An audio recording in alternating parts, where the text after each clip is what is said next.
একদিন সকালে হঠাৎ খবর এলো সুরাইয়ার স্বামী হাসানুজ্জামান নিখোঁজ। সুরাইয়ার পেটে তখন অনাগত সন্তান, আর কোলে ছোট্ট একটা ছেলে। ঠিক তখনই এমন একটা খবরে যেন গোটা জীবনটাই এলোমেলো হয়ে যায় তার। অতঃপর শুরু হয় এক অন্তহীন অপেক্ষার, যা আসলে শুধু কারো ফিরে আসার অপেক্ষা নয়, বরং নিজেকেও হারিয়ে ফেলার। বলছিলাম হুমায়ুন আহমেদের অন্যতম জনপ্রিয় একটি উপন্যাস অপেক্ষার গল্প নিয়ে। অত্যন্ত সহজ এবং প্রাঞ্জল ভাষায় মানুষের মনস্তত্ত্বের যে জটিল বিষয়গুলো এতটা অসাধারণভাবে যে তুলে ধরা যায়, তা আসলে অপেক্ষা উপন্যাসটি পড়লে আপনিও বুঝতে পারবেন। এই বইটাতে সবচেয়ে ভালো লেগেছে যে কঠিন বিষয়ের মধ্যেও হুমায়ুন আহমেদ এই গল্পে কোথাও জোর করে নাটকীয় কোনো বিষয় ঢোকাননি। খুব সহজ ভাষায় অনেক গভীর কথা তিনি বলেছেন। এই গল্পে সুরাইয়া, ইমন, সুপ্রভা বা ফিরোজ চাচা, তাদের সাথে আপনার যখন পরিচয় হবে তখন মনে হবে যেন এগুলো আমাদের চারপাশের মানুষজনেরই গল্প, কিংবা খানিকটা আমাদের নিজেদেরও গল্প।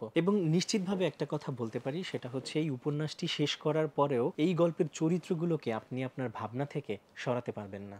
যারা এখনো অপেক্ষা উপন্যাসটি পড়েননি, কিংবা হুমায়ুন আহমেদের কোন বইটি এখন পড়া শুরু করবেন বলে ভাবছেন, তারা কোনো কিছু না ভেবেই এটা পড়তে পারেন। Happy reading.